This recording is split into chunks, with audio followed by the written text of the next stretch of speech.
Hucurat Suresi. Hucurat Suresi Medine'de inen sürelerden 18 ayetten ibarettir. Sürenin adı bolan Otoğlar diyen manini anladayan Hucurat Suresi 4. ayette ağdalyar. Bu sürede Müslümanların peygamberi ve birbirlerine nehirli katnaşıkta olmadıkları varadaki edep ahlak kadalar hakta edilyar. Rahman ve Rahim olan Allah'ın adı bilen, ey iman getirenler, Allah'ın ve onun ilçisinin önüne geçmeyin, Allah'ın ve peygamberin hükümlerinin taşından hüküm çıkarmayın, Allah'dan korkun, takip, Allah ehli dadı eşitliyendir, bilyendir.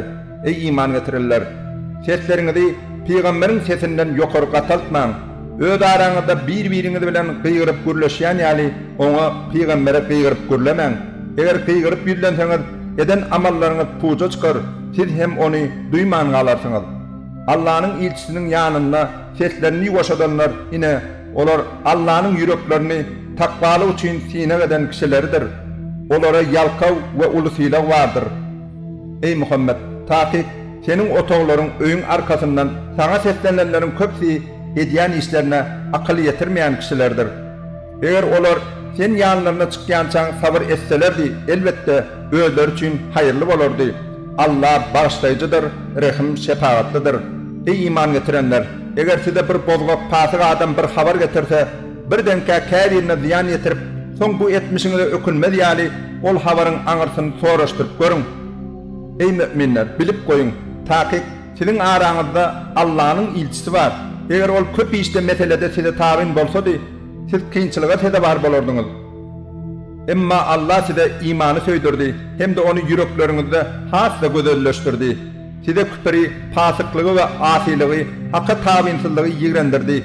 Yine bu hille hasiyettekiler, olar doğru yoldakların hütözleridir. Bu Allah tarafından bir fadl-ı kerem ve nıgmattır.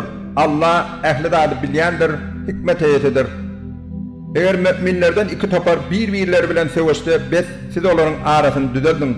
Eğer onların biri beyleksine hücum etse, ol hücum edenler bilen te Allah'ın emrine döneyen çaylar siz hem sevişin. Eğer Allah'ın emrine dönseler, onların arasını adalet bilen düzeldin. Adaletli olun, takip Allah adaletli olanları söyleyendir. Takip müminler birbirleri bilen doğundurlar. Siz öz doğunlarının arasını düzeldin. Merhamet edilmeniz için Allah'dan korkun. Ey iman getirenler, sizden hiçbir topar, beyleki bir toparı yansılamasın.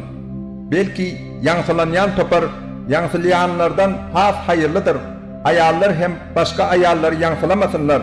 Belki yansılanyan ayarlar, yansılayanlardan has hayırlıdır. Özlerinizi, birbirlerinizi yadgarmayın. Birbirlerinize ervet lakamlar takmayın. İman getirenden son ervet at takmak ne hilli ervettir. Kim tövbe etmese olur zalimlerin hütözleridir. Ey iman getirenler, güman etmekten ören haberdar olun. Sevari edilen kâbir gümanlar günahdır. Birbirinizin kemçiliğini gözlemeyin ve gıybatını etmeyin. Sizin biriniz öz ölüm doğanının etini yemeği halar mı? Elbette bunu yigrenersiniz. Allah'dan korkun, takip Allah tövbeler kabul ediyendir, rahim şefaatlidir. Ey insanlar, biz sizi bir erkekten ve bir ayaldan yarattık. Birbirleriniz tanımanız için sizi milletlere ve kire tayfalara böldük. Sizin Allah'ın yanında en hürmetliniz has takva olanınızdır. Takip Allah ehli dadı bilyendir, ehli dadıdan havardardır. Çarvalar biz iman getirdik deydiler. Olara siz iman getirmediniz, siz boyun molluk deyin deyip ayt. Henüz iman sizin kalplarınızda ornaşmadı. Eğer siz Allah ve onun ilçisine iman getirseniz, Allah sizin amallarınızdan, sokaklarınızdan hiç dadı kemeltmez. Takip Allah bağışlayıcıdır, rahim şefaatlidir. Takip hakiki müminler Allah ve onun ilçisine iman getiren, son imanlarında hiç hilli şek şüphe düşmeden Allah'ın yolunda emlakları ve canları bilen sevişen kişilerdir. Olar doğurçulların hütözleridir. Ey Muhammed, sen olara sizinni Allah öz dinini öğretiyersiniz mi deyip ayt. Allah asmanlardaki ve yerdeki ehli zatları bilyendir. Allah ehli zatı bilyendir. Olar İslam'ı kabul edendikler için sana minnet ediyerler. Olara Müslüman olanınız için bana minnet etmeyin. Eğer siz doğurçul olsanız bilip koyun. Sizi imana gönüktürenlik için Allah sizden minnet merhamet ediyer deyip ayt. Takip Allah asmanlardaki ve yerdeki ehli gayip giydiğin zatları bilyendir.